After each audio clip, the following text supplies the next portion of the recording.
Bismillahirrahmanirrahim. Assalamualaikum warahmatullahi wabarakatuh. Waalaikumsalam warahmatullahi wabarakatuh.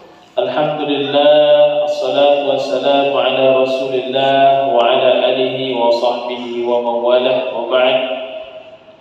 Yang sama-sama kita hormati jamaah salat fardu maghrib Masjid Al-Muhajirin BLI. Mudah-mudahan salat kita diterima oleh Allah Subhanahu wa taala. Alhamdulillah, bersyukur kita atas kehadirat Allah Subhanahu wa taala.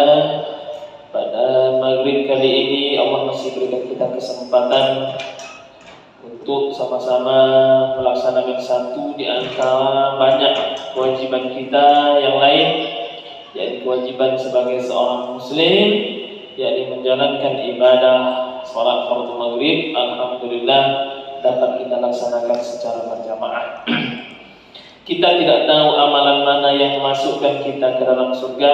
Tugas kita, kewajiban kita hanyalah beramal seraya berusaha memaksimalkan amalan tersebut. Kiranya dengan memaksimalkan amalan kita, ibadah kita itu pula menjadi sabab masuknya kita ke dalam surganya Allah Subhanahu wa taala. Amin. Karena dalam sebuah hadis Nabi sallallahu alaihi wasallam katakan kepada kita semua, la yudkhilu ahadan minkum amaluhul jannah wa la yujiruhu ilan nar wa la yujiruhu minan nar wa la ana illa birahmatin minallah. Tidak bisa memasukkan kalian, kata Nabi, ke dalam surga dengan amalmu, wala yujiruhu minan nar, dan amalmu juga tidak bisa menghindarkan engkau daripada masuk ke dalam neraka, wala ana, termasuk saya, kata Nabi SAW, illa birahmatin minallah, kecuali rahmat dari Allah Subhanahu wa taala. Jadi yang memasukkan kita ke dalam surga itu adalah rahmat Allah Subhanahu wa taala. Dari mana dapatnya rahmat?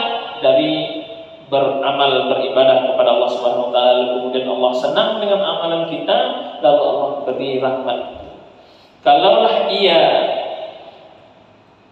amalan kita bisa memasuk kita ke dalam surga, maka kita tentu mendengar kisah ada seorang perempuan yang rajin beribadah, rajin salat, puasa dan zakat, dan seterusnya beramal ibadah, namun di akhir hayatnya dia ditakdirkan oleh Allah Subhanahu wa taala masuk neraka karena memelihara seekor kucing, lalu kucing itu mati dalam pemeliharaannya karena tak diberi makan. Lalu kemudian atas itu pula dia masuk ke dalam neraka. Kemudian kita juga mendengar kisah sebaliknya, seorang perempuan tunasusila yang kesehariannya bergelimang dengan dosa dan maksiat, tak pernah berbuat amal kebajikan sama sekali, tapi suatu ketika di akhir hayatnya datang keikhlasan dari dalam hatinya menolong seekor anjing yang kehausan, lalu dengan itu pula menjadi asbab dia masuk ke dalam surga Allah Subhanahu wa taala. Jadi kita tidak tahu amalan mana yang memasukkan kita ke dalam surga. Mudah-mudahan salat yang kita lakukan barusan saja salat yang diterima oleh Allah Subhanahu wa taala dan menjadi sebab turunnya rahmat Allah Subhanahu wa taala untuk kita semua. Amin, Allahumma amin. Saudara kaum muslimin jamaah fardu maghrib yang dimuliakan oleh Allah Subhanahu wa taala, kita akan lanjutkan kajian kita tentang hadis Arba'in An-Nawawi yang dikarang oleh Abu Zakaria atau Imam An-Nawawi. Nama aslinya adalah Imam Abu Zakaria An-Nawawi. Ada dua Imam Nawawi yang dikenal luas oleh masyarakat Indonesia. Yang pertama Imam An-Nawawi, kemudian ada Syekh An-Nawawi Al-Bantani, Nawawi juga namanya. Nah, hanya saja bedanya, kalau Syekh Nawawi Al-Bantani orang Indonesia asli Banten, yang kemudian menjadi imam besar di Masjidil Haram pada masanya. Lalu kita mengenal dia dengan nama Syekh An-Nawawi Al-Bantani. Kemudian yang mengarang hadis Arba'in ini, kitab hadis Arba'in, kumpulan hadis-hadis ini yang termaktub dalam 43 hadis, itu dikarang oleh Imam Abu Zakaria An-Nawawi. Nah, dia banyak pengarang kitab, salah satu yang kita kaji pada malam hari ini. Jamaah yang dimuliakan oleh Allah Subhanahu wa taala, pada bulan yang lalu, awal bulan yang lalu kita pun telah membahas tentang hadis yang pertama tentang niat. Hadis yang kedua dalam kumpulan hadis Arba'in Nawawi ini adalah hadis yang membahas tentang iman, Islam dan ihsan dan penjabarannya secara luas. Hadis kedua ini diriwayatkan oleh Imam Bukhari dan Muslim dengan rawi A'la Umar ibn Khattab. Bismillahirrahmanirrahim. An Umar radhiyallahu anhu aidan. Dari Umar ibn Khattab radhiyallahu anhu juga. Jadi hadis ini juga ternyata diriwayatkan oleh Sayyidina Umar ibn Khattab. Qala, dia berkata, artinya Khalifah Umar atau Sayyidina Umar berkata, bainama nahnu julusun, ketika atau tatkala kami duduk inda Rasulillah sallallahu alaihi wasallam, duduk kami bersama Nabi sallallahu alaihi wasallam, zata yaumin, pada suatu hari, ittala'a alaina rajulun sadidun, ittala'a alaina, kemudian tiba-tiba muncul. Maka itu kita sering mendengar tala'a itu muncul. Karena tala'al badru alaina. Itu puji-pujian masyarakat Madinah di saat Rasulullah SAW hijrah ke Madinah itu, tala'al badru alaina, telah muncul kepada kita badrun, yaitu rembulan yang memberikan cahaya terang benderang, yaitu Nabi Muhammad SAW. Ittala'a alaina, kemudian muncullah kepada kami atau datang kepada kami rajulun, seorang laki-laki. Bagaimana sifat laki-laki tersebut? Syadidun bayadith thiyab, memakai baju yang putih. Jadi laki-laki itu datang dengan baju yang sangat putih. Syadidu sawadis sya'ri, kemudian rambutnya sangat hitam. Penggambaran daripada yang datang pada saat Rasulullah SAW.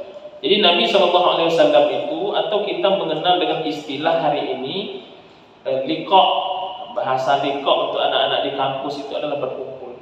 Liqa'. Jadi Nabi SAW itu mengajarkan ilmu agama kepada para sahabatnya itu dengan cara liqa', duduk-duduk, lalu sahabat bertanya, wahai Rasulullah, ini bagaimana? Lalu Nabi menjawab. Itu metode dakwah Nabi Sallallahu Alaihi Wasallam pada sahabat-sahabat. Nabi tatkala Nabi duduk lalu sahabat bertanya, dia menjawab. Ada saatnya kadang-kadang sahabat tidak bertanya, Nabi menjelaskan. Di saat Nabi melihat satu kejadian, Nabi berkata seperti itu. Maka itu metode dakwah yang dipakai oleh Rasulullah Sallallahu Alaihi Wasallam. Kita kembali lagi. Lalu kemudian sifat laki-laki, seorang laki-laki yang datang ini tadi adalah memakai baju yang sangat putih, syadidu sawadis sya'ri, rambutnya hitam, la yura alaihi, tak nampak daripadanya, tidak kelihatan daripadanya atharus safar, bekas perjalanan. Jadi orang laki-laki ini datang, bajunya putih, rambutnya hitam, tak nampak bekas perjalanan jauh. Orang safar itu tak nampak. Sepertinya ini orang bukan sedang safar, tapi memang sengaja datang menghampiri Rasulullah SAW.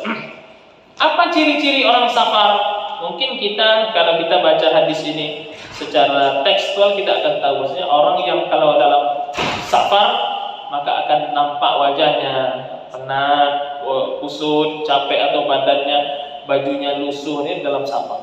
Tapi orang laki-laki ini tidak, rapi sekali bajunya, rambutnya hitam, tidak nampak wajah penat, balik kerja segala macam. Nah, itulah ciri laki-laki yang datang di saat Nabi SAW sedang berkumpul kepada para sahabatnya. Lalu kata Umar radhiyallahu anhu, wala ya'rifuhu dan tidak ada yang mengenalinya minna ahadun di antara kami. Jadi kami tak kenal ini orang siapa. Jadi di antara para sahabat-sahabat itu tidak mengenali orang yang datang ini siapa.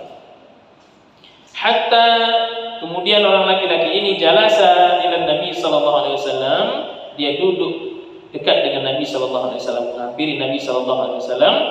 Fa asnada, kemudian dia menghubungkan, itu asal katanya sanad. Sanad itu dalam hadis itu ada istilah sanad matan. Sanad itu adalah penghubung. Penghubung an sahabat, nah itulah penghubung. Fa asnada, maka orang ini menyambung atau menghubungkan atau menempelkan rukbataihi ila rukbataihi, kedua lututnya kepada lutut Nabi sallallahu alaihi wasallam. Jadi secara teks bisa kita bayangkan Pak posisi itu ya. Dapat kita bayangkan, oh kan membayangkan wajah Nabi kan tidak boleh Pak ya, tapi dapatlah kita bayangkan orang yang sedang duduk berduaan lalu dia merapatkan lututnya. Seperti orang ingin bertanya. Nah, itu ada orang bertanya, duduk lalu dia menempelkan lututnya kepada lutut Nabi sallallahu alaihi wasallam, wa wada'a, dan dia meletak. Orang laki-laki ini meletak kafaihi, telapak tangannya di atas pahanya. Nah, seperti itu.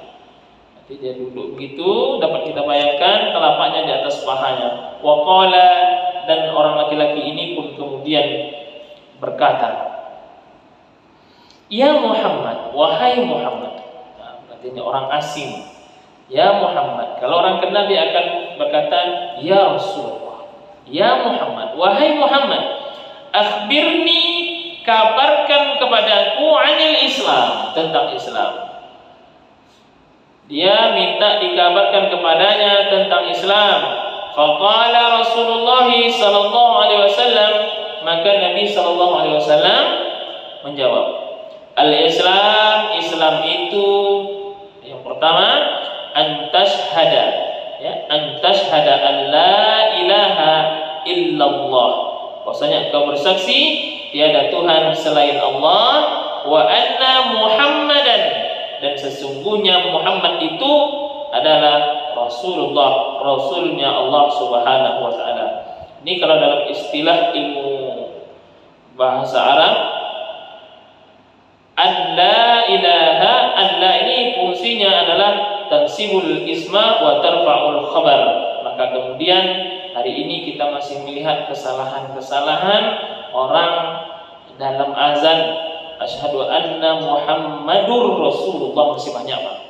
Jadi terutama di Pangkalan Kerinci ini, asyhadu anna Muhammadur Rasulullah ini sudah melanggar kaidah-kaidah dalam bahasa Arab sebetulnya. Kalau kita menyebutkan dia sendiri tidak terikat dengan huruf anna wa akhwatuha dan saudara-saudara anna ini, anna kana dan seterusnya, inna, maka tidak masalah. Seperti ketika saya menyebutkan la ilaha illallah Muhammadur Rasulullah, tapi begitu diikat dengan lafaz anna depannya, maka dia harus berubah menjadi nasab. Anna atau inna, innallaha, tidak boleh menjadi innallahu atau innallahi. Sama dengan harful qasam, huruf qasam ba itu. Billahi, tidak boleh billaha atau billahi. Jadi billahi, bismillahi, bismi, tidak boleh bisma atau bismu, karena ada huruf jar depannya yang juga termasuk huruf qasam, huruf sumpah. Billah, wallah, wallahi, tak boleh wallahu atau wallaha dan seterusnya. Jemaah yang dimuliakan oleh Allah Subhanahu wa taala, al-Islam kata Nabi an tashhada an la ilaha illallah wa anna Muhammadar Rasulullah. Kalau saya buatkan penjabarannya di sini, bahwasanya la ilaha illallah Muhammadar Rasulullah selalu kita ucapkan kalimatun haq, itulah kalimat yang paling benar. Alaiha nahya wa alaiha namut, dengan kalimat itu atau untuk kalimat itu kita hidup, kemudian dengan kalimat itu pula kita mati. Wa alaiha nub'atu, insyaallah dengan kalimat itu pula nanti kita dibangkitkan oleh Allah Subhanahu wa taala. Jadi kalimat yang agung, ya jangan kita sikit-sikit Arab, sikit-sikit Arab, salah itu. Kata Nabi, ahabbul Arab li salasin, cintailah Arab itu karena 3 hal. Li'annani Arab, karena aku orang Arab, kata Nabi. Wal Qur'anu Arab, dan Al-Quran juga berbahasa Arab. Wa kalam ahli jannah Arab, dan bahasa orang surga nanti pun itu ternyata berbahasa Arab. Jadi saudara kaum muslimin yang dimuliakan Allah Subhanahu wa taala, kemudian apalagi hal atau keutamaan daripada lafaz la ilaha illallah ini? Dalam riwayat lain dijelaskan, ketika kita menyebutkan la ilaha illallah dan kemudian diterima oleh Allah Subhanahu wa taala karena ada unsur keikhlasan di dalam hati kita, maka Nabi Musa pun bertanya, ya Allah, ajarkan kepadaku tentang suatu kalimat, dengan kalimat itu aku mendapatkan kebaikan yang banyak. Kata Allah, ucapkan lafaz la ilaha illallah. Maka kalau ditimbang dengan dunia beserta isinya, maka jauh lebih berat kalimat la ilaha illallah. Tapi kadang-kadang kita suka salah.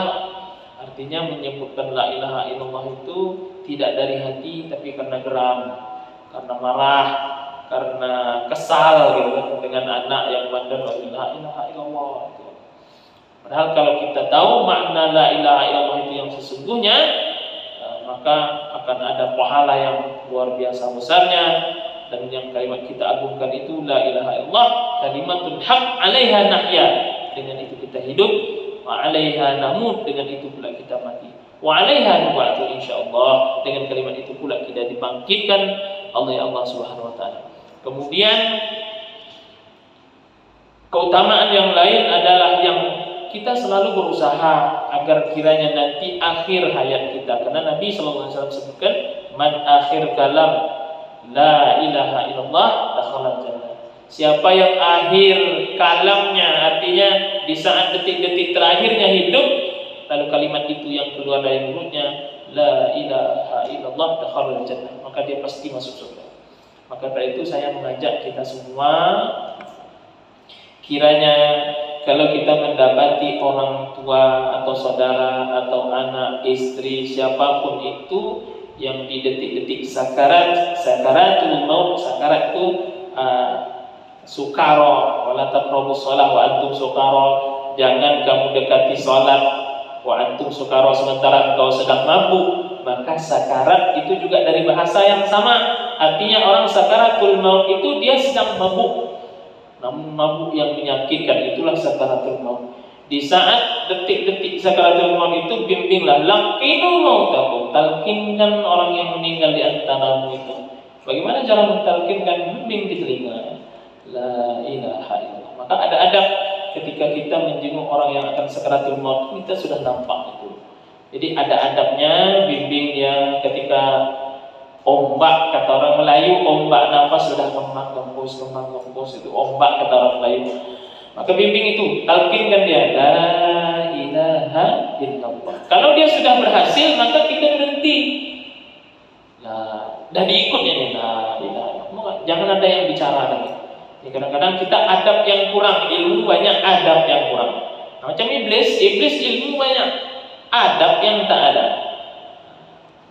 Jadi ketika kita berkumpul melihat orang yang akan ahli keluarga biasanya yang tahu ini sudah ombak, sudah sakaratul maut, ketika dibimbing, maka keluarga jangan ada menyebutkan kata-kata lain kecuali la ilaha illallah, karena itu yang direkamnya. Nah, yang direkam oleh orang yang organ terakhir berfungsi itu adalah telinga. Ketika dia mendengar, dia ucapkan, meski tak akan sempurna karena lidah sudah gelu, ya Allah. Cukup. Saya melihat kejadian ini Pak, waktu saya menjenguk salah satu seorang donatur masjid di Pekanbaru, tempat saya tinggal waktu kuliah. Lalu kami menjenguk dia di Rumah Sakit Arifin Ahmad. Begitulah keluarganya, karena keluarganya paham dan beradab. Ketika orang tuanya sudah kembang kempis nafas, lalu anaknya yang paling tua menyebutkan la ilaha illallah, itu saja akhirnya terekam sama dia ucapkan la ilaha illallah. Diam. Jangan ada kata terakhir lain yang diucapkan oleh sang ayah kecuali lafaz yang tadi la ilaha illallah. Banyak kejadian itu Pak. Kan semakin tua umur kita, semakin banyak pengalaman yang mengajarkan kita. Banyak orang yang menjerit-jerit, mohon maaf, keluar kebun binatang itu di saat sakaratul maut. Itu luar biasa. Saya pernah menyaksikan itu, namun aib tidak boleh diceritakan. Di akhir hayatnya, kebun binatang yang keluar dari mulutnya, Allahu Rabbi, mudah-mudahan selalu kita berdoa, Allah makhtim alaina bi husnil khatimah, akhir yang baik. Nah, saudara kaum muslimin yang dimuliakan oleh Allah Subhanahu wa taala, itu yang pertama, penjabaran daripada makna la ilaha illallah yang sesungguhnya sangat luas sekali. Kemudian Nabi sallallahu alaihi wasallam melanjutkan berikutnya, setelah mengucapkan lafaz syahadat la ilaha illallah Muhammadur Rasulullah wa tuqimus shalah. Salat bagian daripada Islam itu sendiri adalah wa tuqimus shalah, mendirikan salat. Apa makna mendirikan salat? Aqimus shalah, dirikan salat, bukan kerjakan salat. Banyak orang hari ini salat tapi sekedar mengerjakan salat, hanya untuk melepaskan kewajiban. Udah salat dah. Tapi salat itu seperti yang disebutkan dalam surat Al-Ankabut ayat 40, innas salata tanha 'anil fahsya wal munkar. Salat itu pasti, kata Allah, akan mencegah engkau daripada berbuat keji dan munkar. Pertanyaannya hari ini adalah banyak orang yang salat juga tapi judi jalan juga. Salat juga main judi jalan juga. Maksiat jalan juga. Mengambil hak orang lain jalan juga. Berarti apakah ayat ini salah? Tidak. Ada yang salah dengan salat kita. Mungkin caranya tak benar, mungkin tak hadir zauq kita dalam melaksanakan salat itu. Ya itu tadi. Kalau salat hanya sekedar mengerjakan, meninggalkan kewajiban. Udah salat tak? Udah salat bu? Sudah. Udah salat tak? Sudah. Tapi hadir tak salat itu dalam dirinya, inilah yang perlu dipertanyakan. Karena janji Allah, salat yang benar, salat yang betul-betul didirikan karena Allah, pasti tanha 'anil fahsya wal munkar, bisa mencegah orang yang melaksanakan salat itu daripada berbuat keji dan munkar. Itu dia. Bapak-bapak, jamaah waktu maghrib yang dimuliakan oleh Allah Subhanahu wa taala, maka tiada hari kecuali kita terus belajar bagaimana agar ada nilai dalam salat kita itu. Bagaimana kekhusyuan itu hadir dalam diri kita. Salat khusyuk itu salat yang dicari, bukan ditunggu. Artinya kalau kita tidak berusaha mencari khusyuk itu, maka tidak dapat. Maka kita pernah mendengar kisah sahabat Nabi yang namanya adalah Imam Ali ibni Abi Thalib, dengan riwayat yang sahih dikisahkan beliau pernah terkena anak panah dengan posisi sedang sholat. Lalu kemudian saking khusyuknya dia salat, maka dia tidak merasakan sakit yang teramat sangat ketika anak panah itu menembus pelipis perutnya, tidak pada bagian organ vitalnya. Lalu kemudian di saat dia selesai salat, selesai salam, lalu dia merasakan ada yang sakit dari tubuhnya. Ternyata anak panah tembus. Nah, itulah menggambarkan bahwasanya begitu khusyuknya salat daripada Ali bin Abi Thalib. Kita mesti belajar itu. Bukan artinya ketika khusyuk itu lupa dunia, enggak. Nah, kadang-kadang orang selalu menggambarkan kalau khusyuk itu ya sampai tak dengar bacaan imam itu salah itu kan. Nah, kadang-kadang khusyuk, saya sholat yang khusyuk. Kita manusiawi. Jadi khusyuk itu bagaimana ketika godaan-godaan itu datang, bisikan-bisikan itu datang, kita bisa menepis godaan-godaan tersebut, kita fokus kepada Allah Subhanahu wa taala. Dan carilah posisi yang bisa membuat kita jadi khusyuk. Bisa jadi kalau di sebuah rumah, dalam kamar itu ada sejadahnya yang bagus, sajadah itu polos, tidak banyak pernak-perniknya, karena itu mengganggu kekhusyukan kita. Allahu Akbar. Maka kenapa kita dilarang memakai baju yang banyak tulisan ketika sholat? Kenapa? Orang di belakang akan membacanya. Coblos keluar, kan? Nah, itu, jadi itu mengganggu kekhusyukan orang. Jadi pakai baju yang kira-kira orang tidak bisa membacanya dari belakang gitu kira-kira. Nah, kalaupun ada batik-batik maka itu tidak mengganggu. Itu kadang-kadang setan itu datang dari depan, belakang, atas, bawah untuk menyesatkan umat manusia. Tak bisa dia masuk ke dalam surga, dalam ular dia masuk untuk menggoda Hawa itu. Nah, itu artinya luar biasa. Saudara kaum muslimin jamaah fardhu maghrib yang dimuliakan Allah Subhanahu wa taala, itu tuqimus shalah dengan amal salat, mendirikan salat dengan mengerjakan salat. Wa tu'tiyaz zakat dan mengerjakan zakat. Itu bagian dari Islam, rukun Islam yang ketiga. Membayar zakat. Kata Nabi sallallahu alaihi wasallam, zakat yang tidak dikeluarkan oleh orang yang sudah sampai nisab dan haulnya 1 tahun, nisabnya 85 gram emas. Jadi lebih kurang 85 juta hari ini. Kalau kita punya simpanan uang di bank 85 juta, dinilai dari harga emas hari ini lebih kurang 1 juta, lebih kurang. Jadi kalau ada simpanan kita 85 juta di bank atau di mana itu, maka atau dalam bentuk emas, maka wajib dikeluarkan zakatnya 2,5%. 2,5%. Itulah kenapa Bapak, saudara kaum muslimin, anak kita bandel, anak kita tak bisa dibilangi, bawaan kita emosi saja. Mungkin ada termakan duit-duit haram dalam tubuh kita ini. Oh, saya tak pernah ngambil hak orang lain, Ustaz. Saya tak pernah mencuri, saya tak pernah mengambil hak orang lain dengan cara batil. Kita tidak sadar bahwasanya ketika duit kita atau simpanan kita sampai emas kita 85 gram atau 85 juta rupiah duitnya, ada hak orang lain 2,5% yang mungkin itu tidak kita keluarkan dan kita makan. Kita merasa kita tidak mengambil, tapi itu ada hak orang yang mesti keluar. Maka dia di hari kiamat, ana maluka wa ana kanzuka, aku adalah hartamu dan aku apa yang kau simpan. Dulu dia datang menjadi seekor ular, lahu badani, yang mulutnya berbuih, berbusa-busa, namanya Suja'ul Aqra.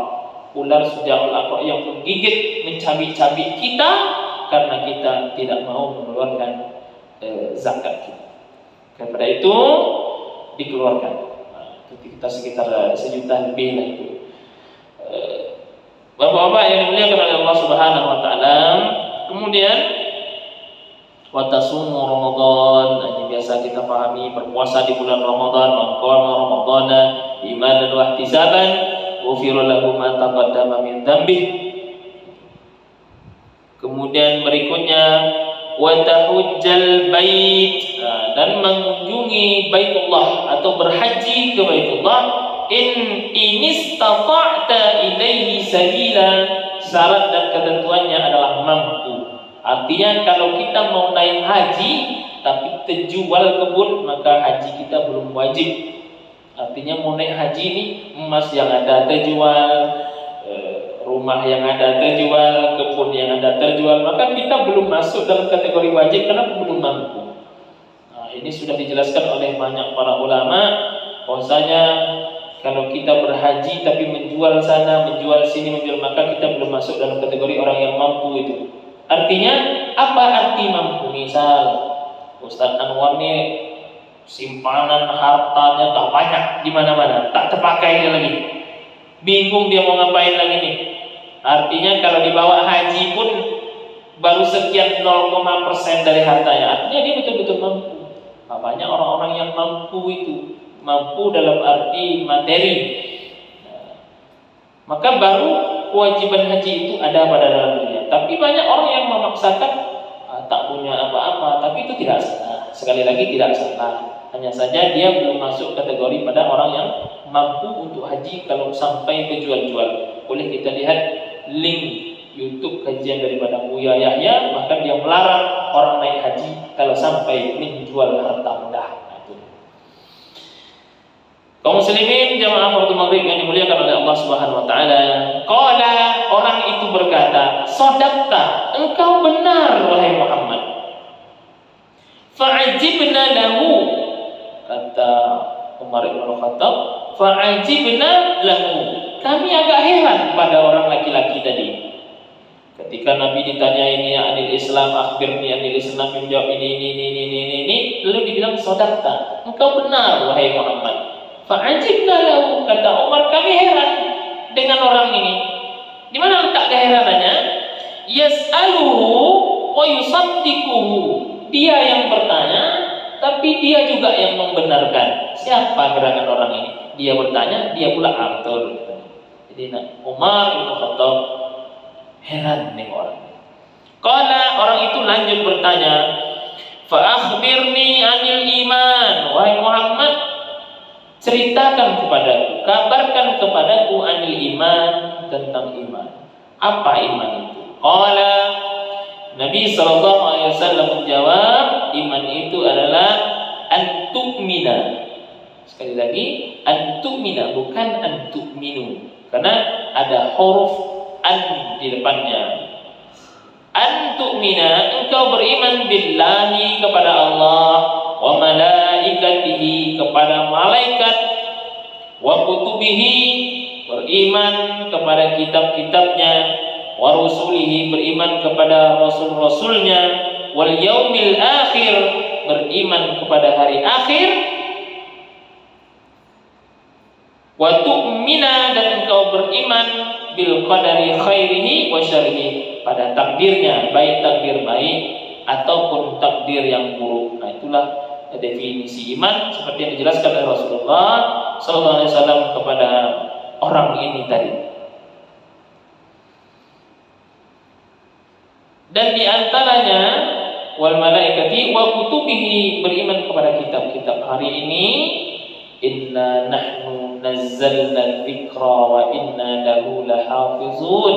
Di antara 4 kitab semawi, Zabur, Taurat, Injil, dan Al-Quran, hari ini yang Allah jamin keaslian dan keautentikannya hanyalah Al-Quran. Karena Allah langsung sebut inna nahnu nazzalna dzikra, sesungguhnya kami. Maka konteks kami di sini, Pak, kenapa Allah tidak menggunakan ini, sesungguhnya aku? Akulah yang menurunkan Al-Quran, akulah yang akan menjaganya, tapi Allah gunakan kata-kata inna nahnu, kami. Siapa kami di sini? Allah menjamin keaslian, keautentikannya. Allah jamin daripada Al-Quran itu sendiri melalui nahnu nazzalna dzikra, kami. Siapa ya? Para penghafal Al-Quran, para ulama. Sehingga dalam waktu kepemimpinan Abu Bakar As-Siddiq, apa yang terjadi? Banyak para penghafal Al-Quran itu meninggal dunia. Perang Riddah, perang melawan orang-orang yang murtad. Lalu kemudian ada dalam perang Yamamah, orang-orang Islam banyak yang meninggal dunia, dan mayoritas diantaranya para penghafal Al-Quran. Allah itu asal usul. Kemudian Umar bin Khattab mengusulkan kepada Abu Bakar untuk membukukan Al-Quran. Apa kata pertama keluar dari Abu Bakar? Tak bisa, ini bid'ah. Karena Nabi tidak menyuruhnya. Lalu kata Abu Umar, kalau kita tidak kumpulkan Al-Quran, manuskrip yang tertulis di kulit kambing, kulit unta, batu, belak, kurma, kalau tak kita susun, maka begitu banyak orang, para penghafal Al-Quran yang mati, maka akan selesailah Islam ini, Al-Quran ini. Maka atas desakan Umar dan para sahabat lain, Abu Bakar pun setuju untuk mengumpulkan tulang belulang yang berisikan ayat-ayat Al-Quran itu, lalu kemudian dikumpulkan. Menjadilah satu mushaf besar yang kemudian disempurnakan pada masa Utsman bin Affan yang kita mengenalnya dengan nama Mushaf Utsmani. Saudara kaum muslimin yang dimuliakan Allah Subhanahu wa taala, wa tu'minu bil qadari khairihi wa syarrihi, dan beriman kepada takdir baik dan takdir buruk. Kita sering mendengar itu ada takdir baik, ada takdir buruk, dan kita mesti menerima itu dengan rela, atau dalam bahasa Islamnya adalah qanaah. Apapun takdir yang Allah berikan kepada kita, baik atau buruk, qanaah kita terima. Kenapa? Itu bagian daripada takdir kita. Maka sering kita mendengar ada kawan-kawan kita mengucapkan, mohon maaf hari ini tidak bisa hadir, qadarullah sakit, qadarullah ada acara. Berarti itu dia menerima takdir Allah hari ini saya sakit, takdir Allah hari ini saya ada acara jauh, mungkin takdir. Contoh takdir baik, naik makan, dapat posisi, badan sehat, itu bagian daripada takdir dari Allah Subhanahu wa taala, selamat dari musibah. Kemudian ada takdir buruk, jatuh, demam, kecelakaan, bangkrut kadang-kadang, itu bagian daripada takdir. Maka bagaimana kita menyikapi takdir itu adalah dengan qanaah, menerima apapun yang diberi Allah Subhanahu wa taala. Sesungguhnya itu menjadi solusi. Karena banyak orang hari ini ketika dia hilang suatu benda, kehilangan suatu benda, dia lebih berharap agar benda itu kembali. Maka dalam doa pun Nabi sebetulnya sudah mengajarkan, wa akhlif li khairan minha, Allahumma ajirni fi musibati wa akhlif li khairan minha. Ya Allah, berikanlah aku pahala. Jadi orang beriman itu seharusnya seperti itu. Ketika kita kehilangan entah orang tua, entah anak, entah harta benda, Allahumma ajirni fi musibati. Ya Allah, berikan musibah ini menjadi pahala bagiku. Kan jarang orang yang paham itu. Allahumma ajirni fi musibati. Jadikanlah musibah ini ladang pahala bagiku, wa akhlif li khairan minha, beri ganti dengan yang lebih baik. Tapi qanaah itu sebetulnya adalah solusi daripada kita meminta kembalikanlah ya Allah. Tapi ketika kita mengucapkan ini sudah takdir saya, maka selesai. Apapun masalah dalam hidup kita, entah itu baik, entah itu buruk, kita katakan ini takdir saya, maka kita termasuk orang yang qanaah. Kemudian berikutnya, qala sadaqta. Orang ini tadi berkata, sadaqta, engkau benar. Engkau benar wahai Muhammad. Qala, dia berkata lagi, fa akhbirni 'anil ihsan. Kabarkan kepadaku wahai Muhammad tentang ihsan. Inilah tahapan yang paling tinggi setelah iman, Islam dan ihsan, yaitu an ta'budallaha ka'annaka tarahu fa illam yakun tarahu fa innahu yaraka. Ihsan inilah yang banyak hilang dalam diri seorang muslim hari ini. Kenapa demikian? An ta'budallaha ka'annaka tarahu. Ketika engkau menyembah Allah, beribadah kepada Allah, seolah-olah engkau melihat Allah. Fa illam takun tarahu, kalaupun engkau tak bisa melihat Allah, kata Nabi, fa innahu yaraka, engkau yakin bahwasanya Allah melihatmu. Hari ini kita dengan secara sadar melakukan kesalahan, tahu itu salah tapi kita buat. Nah, itu dia. Kenapa tak ada lagi ihsan itu? Kita tahu Allah melihat kita. Ini yang saya lakukan ini buruk nih, yang saya lakukan ini salah nih, tapi gimana lagi? Hal itu tetap berbuat juga. Jadi sehingga saya mendapati satu kasus, Pak, di momentum peringatan 17 Agustus ini di suatu tempat gotong royong untuk memeriahkan. Lalu datanglah dia. Mana nih minum-minum? Itulah bahasanya lagi kurang. Minum-minumnya teh gelas atau apa? Oh, tak ada. Tolonglah. Besoklah ya. Doakan aku menang katanya. Besok dia datang. Ini kalian minta minum kan semalam? Ini aku kasih katanya. Ini duit 1,5 juta, terserah. Belikan nasi bungkus, belikan minuman ringan, belikan jajanan-jajanan. Tapi duit ini duit haram katanya. Kok haram? Malam tadi saya menang main apa tuh? Slot. Kan tahu, dia tahu itu salah. Dia sebut kalau mau pakai, mau dibeli. Tapi ini duit haram katanya. Kok haram? Karena malam tadi saya menang slot itu katanya. Yang menghindar ada, tapi yang ambil lebih banyak. Oh enggak, saya enggak lah. Oh gas sajalah, dibawa duit itu untuk beli nasi bungkus, makan ramai-ramai. Inilah ihsan itu yang sudah hilang. Kita tahu ini uang barang haram, hasil dari perjudian. Kita tahu hanya Allah tak senang ini benda yang haram ini kita pakai. Kita tahu itu salah, tapi kita tetap melakukan. Inilah yang menentang Allah Subhanahu wa taala itu. Kenapa ini dilakukan? Karena tak ada lagi yang disebut dengan ihsan di dalam diri kita. Selanjutnya, qala, orang ini bertanya lagi, fa akhbirni anis sa'ah. Kabarkan kepada wahai Muhammad anis sa'ah, tentang hari kiamat. Qala Nabi sallallahu alaihi wasallam menjawab, "Mal mas'ulu anha bi'a'lama minaz za'il." Yang ditanya tentang hari kiamat ini tidak lebih tahu, bi'a'lama tidak lebih tahu minaz za'il dari yang bertanya. Artinya kiamat itu memang rahasia Allah. Allah rahasiakan itu menjadi sebuah misteri, jadi pertanyaan, sehingga orang ini bertanya dia tak tahu, Nabi Muhammad pun tidak tahu kapan terjadinya hari kiamat itu. Kemudian melanjutkan, qala, dia bertanya lagi, fa akhbirni an amaratiha, maka kabarkan kepadaku tentang tanda-tandanya. Kalau kau tak tahu tentang hari kiamat, maka sampaikan kepadaku apa tanda-tandanya. Kata orang itu lebih kurang. Qala, Nabi sallallahu alaihi wasallam menjawab, antalidal amatu rabbataha, akan banyak kelahiran, atau artinya bahasa mudahnya, seorang budak melahirkan majikannya. Itu salah satu di antara tanda hari kiamat itu adalah seorang budak melahirkan majikannya, dan ini memerlukan penjabaran makna karena ini memiliki makna yang sangat luas, Pak. Apa artinya seorang budak melahirkan hambanya?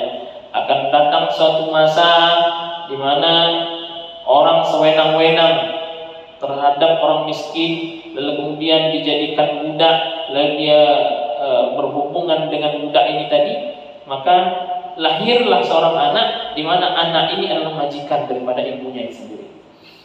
Itu akan datang suatu masa seperti itu menurut penjelasan para ulama. Kemudian makna lain daripada talidal amatu rabbataha ini adalah orang kaya akan semena-mena dengan orang miskin. Kemudian seorang anak akan semena-mena dengan ibunya. Nah, itu makna daripada talidal amatu rabbataha. Seorang budak melahirkan majikannya. Ini sesungguhnya makna yang sangat luas. Hari ini pun dapat kita saksikan beberapa waktu lalu seorang anak yang enggan bersalaman dengan ibunya di saat wisuda kedokterannya karena malu. Nah, itulah dia. Padahal ibunya yang sudah bersusah payah menyekolahkannya. Kemudian tanda lainnya adalah wa antaral khufata, engkau akan melihat orang yang dulu berjalan kaki telanjang tak pakai sendal, oratal alata ri'a asya'i, kemudian hidupnya miskin mengembala domba.